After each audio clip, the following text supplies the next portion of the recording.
Hello my dear students. So ఈ pandemic పీరియడ్లో మీరు హౌస్లో సేఫ్గా ఉన్నారని అనుకుంటాను. సో ఇప్పుడు మనకి ఆన్లైన్ క్లాసెస్ అత్యవసరం అయిపోయింది. సో కాబట్టి ప్రజెంట్ సిచ్యుయేషన్లో మనం ఈ ఆన్లైన్ క్లాసెస్కి అలవాటు పడాల్సి వచ్చింది. సో ఇప్పుడు మీకు కెమిస్ట్రీ, మీరు థర్డ్ సెమ్లో ఉన్నారు, second year BZC and MPC students. So first year నుండి సెకండ్ ఇయర్కి ప్రమోట్ అయినారు. సో సెకండ్ ఇయర్లో మీకుండే సిలబస్ ఒకసారి డిస్కస్ చేసుకుందాము. సో ఆ తర్వాత మన ఒరిజినల్ టాపిక్లోకి ఎంటర్ అవుదాము. సో మీ టైటిల్ ఆఫ్ ద పేపరు యాక్చువల్గా అది పేపర్ నెంబర్ 3. సో పేపర్ 3లో title of the paper inorganic and organic chemistry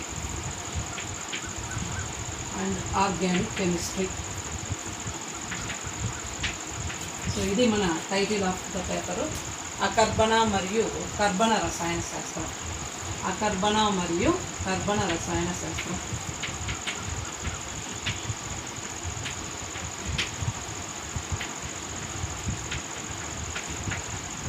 అకర్బన మరియు కర్బన రసాయన శాస్త్రం. సో దీంట్లో ఈ టైటిల్ ఆఫ్ ద పేపర్లో మనకు ప్రిస్క్రైబ్ చేసినటువంటి సిలబస్ ఒకసారి అబ్జర్వ్ చేస్తే, సో అకర్బన రసాయన శాస్త్రం కింద 2 యూనిట్స్ ఉన్నాయి. యూనిట్ 1 కింద, ఫస్ట్ యూనిట్ కింద D block elements, and second chapter metal carbonides, లోహ కార్బొనైడ్లు, డి బ్లాక్ మూలకాలు.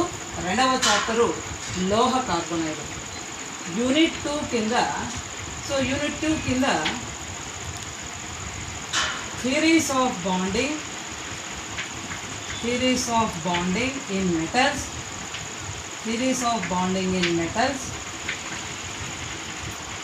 లోహాలలో బంధ స్వభావాన్ని నిర్ణయించే సిద్ధాంతం. నెక్స్ట్ చాప్టర్ కింద ఎఫ్ బ్లాక్ ఎలిమెంట్స్. సో ఇవి అకర్బన రసాయన శాస్త్రంలో, ఇనార్గానిక్ కెమిస్ట్రీలో. సో 2 యూనిట్స్ ఉన్నాయి. 2 యూనిట్స్లో ఫస్ట్ యూనిట్లో D block elements, metal carbonyl compounds. Second యూనిట్లో మరీ 2 చాప్టర్స్ ఉన్నాయి, theories of bonding in metals. Next one is F block elements. So Telugu medium చూస్తే మొదటి యూనిట్లో 2 చాప్టర్లు ఉన్నాయి. ఒకటి డి బ్లాక్ మూలకాలు, రెండవది లోహ కార్బొనైలు. యూనిట్ 2 కింద 2 చాప్టర్స్గా లోహాలలో బంధ స్వభావాన్ని నిర్ణయించే సిద్ధాంతాలు.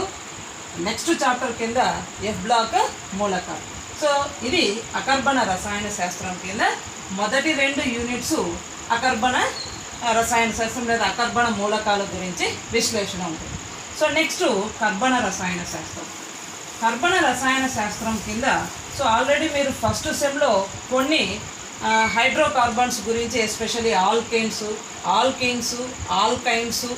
సైక్లో alkynes, next benzene, aromatic compound కింద benzene and its chemical properties నేర్చేసుకున్నారు. సో కర్బన రసాయన శాస్త్రం ఆల్రెడీ మీరు ఫస్ట్ ఇయర్లో ఫస్ట్ సెమ్ పేపర్లో హైడ్రోకార్బన్ల కింద ఆల్కైనులు మరియు అరోమాటిక్ సమ్మేళనం కింద బెంజీను, వాటి బెంజీన్ నిర్మాణము మరియు బెంజీన్ యొక్క రసాయనిక ధర్మాలు. సో ఆల్రెడీ అక్కడ మీరు ఫస్ట్ సెమ్లో చదివేసినారు. సో నెక్స్ట్ థర్డ్ సెమ్కి వస్తే సెకండ్ ఇయర్లో కర్బన రసాయన శాస్త్రం కింద, సో మనకి మ్యాక్సిమము ఫంక్షనల్ గ్రూప్స్ ఉన్నాయి. అంటే ప్రమేయ సమూహాలకు సంబంధించిన చర్యలు, వాటి చర్యాత్మకత, సో వాటి ధర్మాలు లేదా వాటిని ఎట్లా తయారు చేస్తాము అనేది సో మనకు కర్బన రసాయన శాస్త్రం కింద ఉంది. సో ఈయన organic chemistry all functional groups. So functional groups, organic compound functional groups related topics ఉన్నాయి. సో దాంట్లో that is unit 1, unit 2 finish అయింది. యూనిట్ 3 కింద halogen compounds,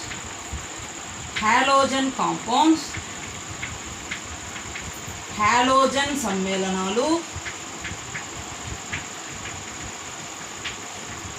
so halogen సమ్మేళనాల్లో హాలోజన్ని ఏమిటితో denote చేస్తాము అనేది సో మనం సపరేట్గా ఆర్గానిక్ కెమిస్ట్రీ ఇన్ కేస్ మనం చదివితే అక్కడ డీటెయిల్గా ఫంక్షనల్ గ్రూప్స్ టేబుల్ వేసుకొని ఐయూప్యాక్స్ నేమ్స్ చదువుకుంటాము. సో అక్కడ మనకు ఏ టైప్ ఆఫ్ రియాక్షన్స్లో అవి ఇన్వాల్వ్ అయితే అక్కడ డీటెయిల్గా చదువుకుంటాం. సో యూనిట్ 3లో first chapter halogen compounds, second chapter కింద hydroxy compounds. So hydroxy compounds లేదా హైడ్రాక్సీ సమ్మేళనాలు. సో థర్డ్ యూనిట్లో ఫస్ట్ 2 చాప్టర్స్ తీసుకుంటే ఫస్ట్ చాప్టర్ హాలోజన్ సమ్మేళనాలు లేదా halogen compounds, second chapter hydroxy compounds or hydroxy సమ్మేళనాలు. నెక్స్ట్ యూనిట్ 4 కింద నెక్స్ట్ ఫస్ట్ చాప్టరు యూనిట్ 4 కింద కార్బొనైల్ కాంపౌండ్స్, కార్బొనైల్ సమ్మేళనాలు.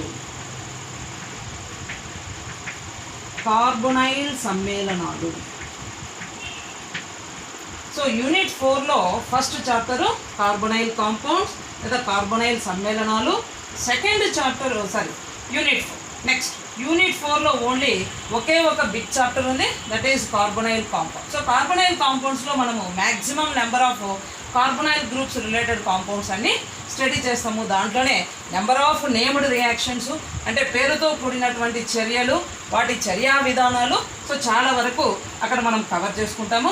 నెక్స్ట్ యూనిట్ 5 తీసుకుంటే యూనిట్ 5లో మరీ 2 చాప్టర్స్ ఉన్నాయి. సో యూనిట్ 5లో first chapter carboxylic acids and its derivatives. So ఇది unit 5లో ఫస్ట్ చాప్టర్ కింద carboxylic acids and its derivatives, second chapter కింద active methylene compounds. So unit 5లో first chapter carboxylic acids and its derivatives. So తెలుగులో carboxylic ఆమ్లాలు మరియు వాటి ఉత్పన్నాలు. సో డెరివేటివ్స్ అంటే తెలుగులో ఉత్పన్నాలు. సో యూనిట్ 5 కింద first chapter carboxylic acids and its derivatives, తెలుగులో కార్బాక్సిలిక్ ఆమ్లాలు మరియు వాటి ఉత్పన్నాలు. సో సెకండ్ చాప్టర్ కింద యూనిట్ 5లో యాక్టివ్ మిథిలీన్ కాంపౌండ్స్. సో వీటిని తెలుగులో క్రియాశీల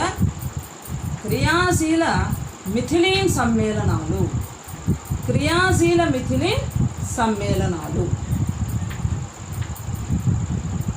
సో ఓవరాల్గా ఆర్గానిక్ కెమిస్ట్రీలో తీసుకుంటే సో ఆర్గానిక్ కెమిస్ట్రీలో మనకు 3 యూనిట్స్ ఉంటుంది. సో 3 యూనిట్స్ సబ్ డివిజన్ ఒక్కొక్క చాప్టర్ తీసుకుంటే యూనిట్ 3 కింద 2 చాప్టర్స్, యూనిట్ 5 కింద 2 చాప్టర్స్ ఉన్నాయి, యూనిట్ 4 కింద ఒకే ఒక బిగ్ చాప్టర్ ఉంది, that is carbonyl compounds. So unit 3లో halogen compounds and hydroxy compounds, unit 4 కింద కార్బొనైల్ కాంపౌండ్స్, యూనిట్ 5 కింద carboxylic acids and its derivatives, and second chapter is active methylene compound. So this is overall third sem syllabus. So title of the paper is inorganic and organic chemistry, అకర్బన మరియు కర్బన రసాయన శాస్త్రము. అకర్బన మరియు కర్బన రసాయన శాస్త్రంలో so we are having 5 units. In that first 2 units దేనికి రిలేటెడ్, ఇన్ఆర్గానిక్ కెమిస్ట్రీకి, రిమైనింగ్ 3 యూనిట్స్ ఆర్గానిక్ కెమిస్ట్రీకి రిలేటెడ్. సో ఆర్గానిక్ కెమిస్ట్రీలో 3 యూనిట్స్ కింద సో ఇవి మనకు ప్రిస్క్రైబ్ చేసినటువంటి టాపిక్స్. సో మనము ఈ సిలబస్ను బేస్ చేసుకొని సో ఆల్రెడీ ఈ సిలబస్ను నేను క్యాన్వాస్లో పేస్ట్ చేసేసినాను.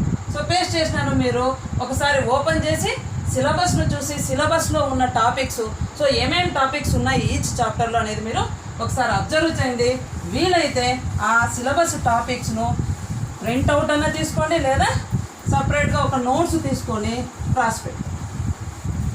సో మన పేపర్ నెంబరు పేపర్ 3. సో దాంట్లో పేపర్ 3 మీరు ఇప్పుడు థర్డ్ సెమ్ స్టూడెంట్స్ కాబట్టి పేపర్ 3లో మన syllabus inorganic and organic title of the paper. So దాంట్లో ఇన్ఆర్గానిక్ కింద ఫస్ట్ చాప్టర్ అయినటువంటి డి బ్లాక్ ఎలిమెంట్స్,